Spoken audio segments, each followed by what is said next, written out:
ನೋಡಿ, ಅಲ್ಲ ಅಂಡರ್ಸ್ಟ್ಯಾಂಡಿಂಗ್ ಇಲ್ಲ, ಅಂಡರ್ಸ್ಟ್ಯಾಂಡಿಂಗ್ ಇಲ್ಲ. ಸಿದ್ದರಾಮಯ್ಯನವರು ನಾವೆಲ್ಲ ಒಟ್ಟಿಗೆ ಕೆಲಸ ಮಾಡಿರೋರು, ಮಂತ್ರಿಯಾಗಿ ರಾಜಕಾರಣ ಎಲ್ಲ ಮಾಡೋದು ನಾವೇನೆ. ಆ ಸಿದ್ದರಾಮಯ್ಯ ಕಳೆದೋಗ್ಬಿಟ್ಟವ್ರೆ. ಇವಾಗ ಸಿದ್ದರಾಮಯ್ಯನೇ ಬೇರೆ, ಅವತ್ತಿನ ಸಿದ್ದರಾಮಯ್ಯನೇ ಬೇರೆ.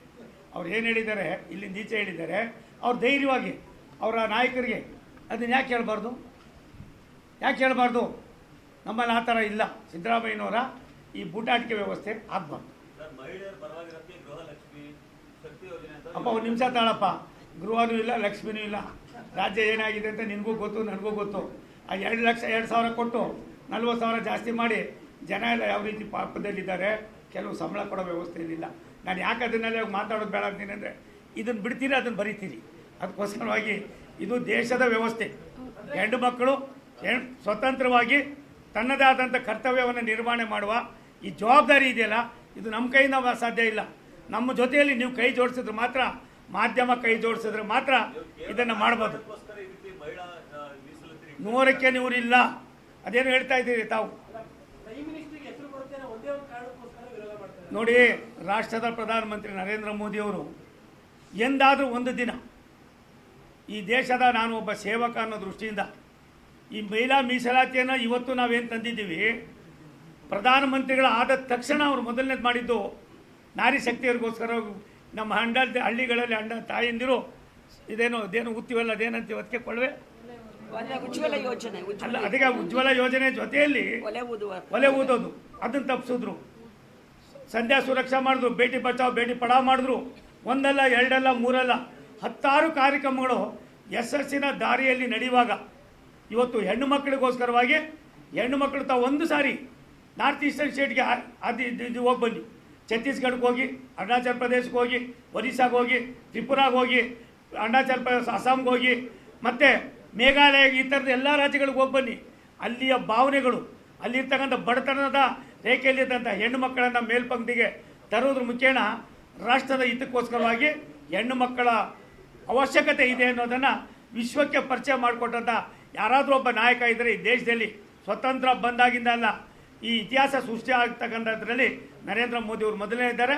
ಅವ್ರಿಗೆ ಈ ಥರದ ವೈಯಕ್ತಿಕವಾದ ಹೆಸರಿಗೋಸ್ಕರವಾಗಿ ಮಾಡಿದ್ದಲ್ಲ ಇದು. ಅವರು ಒಂದು ಮಾತನ್ನೇ ಹೇಳ್ತಾರೆ ಪಾರ್ಲಿಮೆಂಟ್ನಲ್ಲಿ, ಇದು ಒಳ್ಳೆ ಬಿಲ್ಲು, ಎಲ್ಲ ಒಟ್ಟಿಗೆ ಮಾಡೋಣ. ನಾನು ಸರ್ಕಾರದ ಇದರಲ್ಲಿ ನಿಮ್ಮೆಲ್ಲರ ಫೋಟೋಗಳನ್ನ ಹಾಕಿ ಅಡ್ವರ್ಟೈಸ್ಮೆಂಟ್ ಕೊಡ್ತೀನಿ. ಇದು ಮೋದಿದೇನೂ ಇಲ್ಲ, ಮೋದಿಯವ್ರಿಗೇನು ಅವಶ್ಯಕತೆ ಇಲ್ಲ. ಪ್ರಧಾನಮಂತ್ರಿಯಾಗಿ ನಾನು ವಿನಂತಿ ಮಾಡ್ತಾ ಇದ್ದೀನಿ. ಇವತ್ತು ಈಗಾಗಲೇ 140 ಕೋಟಿ ಜನಸಂಖ್ಯೆ ಆಗಿದೆ. ಇದನ್ನು ನೋಡುವಂಥ ಪರಿಸ್ಥಿತಿ ಆಗಬೇಕಾಗಿದೆ.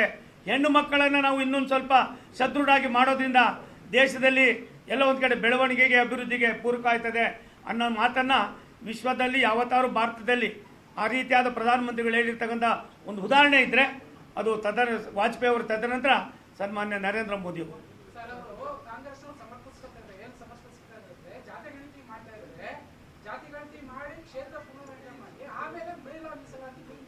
ಒಂದು ನಿಮಿಷ ತಾಳಿ.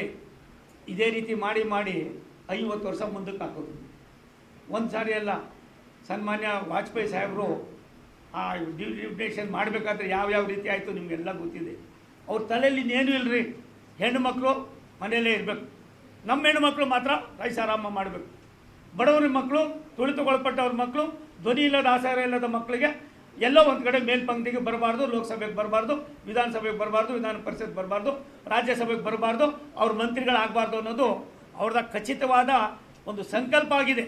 ಹಾಗಾಗಿ ಸಮಾಜವಾದಿ ಏನು ಮಾತನಾಡ್ತಾರೆ ದೊಡ್ಡ ಮನಸ್ಸುಗಳು, TMC, ಆ ಹೆಣ್ಣುಮಕ್ಕಳು ಬಾಯಿ ಬಡ್ಕೊಳ್ಳೋದು ಗೊತ್ತೇ ವಿನ ಆ ಹೆಣ್ಣುಮಕ್ಕಳಲ್ಲಿ ಇರ್ತಕ್ಕಂಥ ಅಂತರಾಳದಲ್ಲಿರ್ತಕ್ಕಂಥ ಬಡತನವನ್ನು ಇನ್ನೂ ಕೂಡ ಅರ್ಥ ಮಾಡ್ಕೊಂಡಿಲ್ಲ. 3 ಸಾರಿ ಮುಖ್ಯಮಂತ್ರಿಗಳಾದರೂ ಕೂಡ. ಆಗಿರುವಾಗ ಕರ್ನಾಟಕ ಇವೆಲ್ಲವನ್ನು ಕಂಪೇರ್ ಮಾಡಿದ್ರೆ ಹಂತವಾಗಿ ನಾವು ಇವತ್ತು ಆ ಹೆಣ್ಣುಮಕ್ಕಳನ್ನು ಮೇಲ್ಪಂಕ್ತಿಗೆ ತರ್ತಕ್ಕಂಥದ್ದಕ್ಕೆ ಮೋದಿಜಿಯವರ ಈ ದೂರದೃಷ್ಟಿ ಇದೆಯಲ್ಲ, ಮುಂದೊಂದು ದಿನ ಸೂರ್ಯ ಚಂದ್ರ ಇರೋ ತನಕ ಮೋದಿಯವರು ಇರ್ತಾರೆ. ಅವ್ರು ಕೊಡೋ ಈ ಕಾರ್ಯಕ್ರಮನೂ ಇರ್ತಾರೆ. ಇದರಲ್ಲಿ ನಾವು ಸಫಲರೂ ಆಗ್ತೀವಿ. ಮುಂದಿನ ದಿನಗಳಲ್ಲಿ ನಾರಿ ಶಕ್ತಿ 33 ಎಲ್ಲ ಒಂದು ಕಡೆ ಮಣ್ಣೆ ಮಾಡ್ತಕ್ಕಂಥ ಅವಕಾಶಗಳು ಕೂಡ ಕಲ್ಪನೆ ಆಗ್ತದೆ ಅನ್ನೋದು ಹೆಣ್ಣು ಮಕ್ಕಳು ಮುಂದಿನ ದಿನಗಳ ಹೋರಾಟ.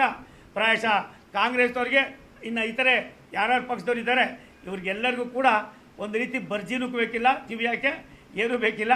ಎಲ್ಲ ಒಂದು ಕಡೆ ಸ್ಲೋ ಪಾಯ್ಸನ್ ಆಗಿ ಅವರವರೇ ನಶಿಸಿ ಹೋಗೋ ಕಾಲ ಬರ್ತಾ ಇದೆ. ಈ ಒಂದು ಪಾಪದ ಕೊಡಕ್ಕೆ ಕಾಣ್ರಿದ್ರೆ ಅದು ಕಾಂಗ್ರೆಸ್ ಮತ್ತು ಮಿತ್ರ ಪಕ್ಷಗಳು.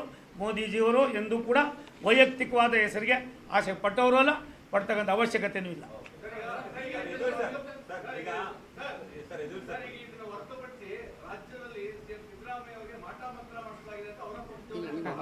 ತಂದೆ ಒಂದು ಹೇಳ್ತೀನಪ್ಪ, ನಿಮಗೆಲ್ಲ ವಿನಂತಿ ಮಾಡ್ತೀನಿ. ಇದು ನಾಟಕೀಯ ಕಂಪ್ನಿಯಲ್ಲಿ ಯಾರ್ಯಾರು ಏನೇನು ಪಾತ್ರ ಆಗ್ತಾವ್ರೋ ನನಗೆ ಗೊತ್ತಿಲ್ಲ ಕಣ್ರಪ್ಪ.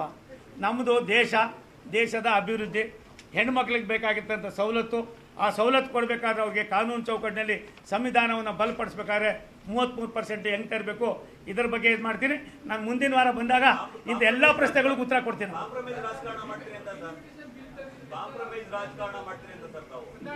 ನೋಡಿ, ಸಿದ್ದರಾಮಯ್ಯನವರು ನಿಮ್ಮೆಲ್ಲರಿಗಿಂತ ಜಾಸ್ತಿ ಗೊತ್ತಿರೋದು ನನಗೇನೆ. ಆ ಹಳೆ ಸಿದ್ದರಾಮಯ್ಯ ಇಲ್ಲ, ಈ ಹೊಸ ಸಿದ್ದರಾಮಯ್ಯನವ್ರು ಎತ್ತೋದ್ರಿಂದ ದಿನ ಬೆಳಗಾದ್ರೆ ನಾವಿಬ್ಬರು ಜಗಳ ಕಾಯ್ತಾ ಇರ್ತೀವಿ. ಅದು ಅವಶ್ಯಕತೆ, ಅದು ಆಗೋಗಿದೆ, ಮುಗಿದು ಅಧ್ಯಾಯ.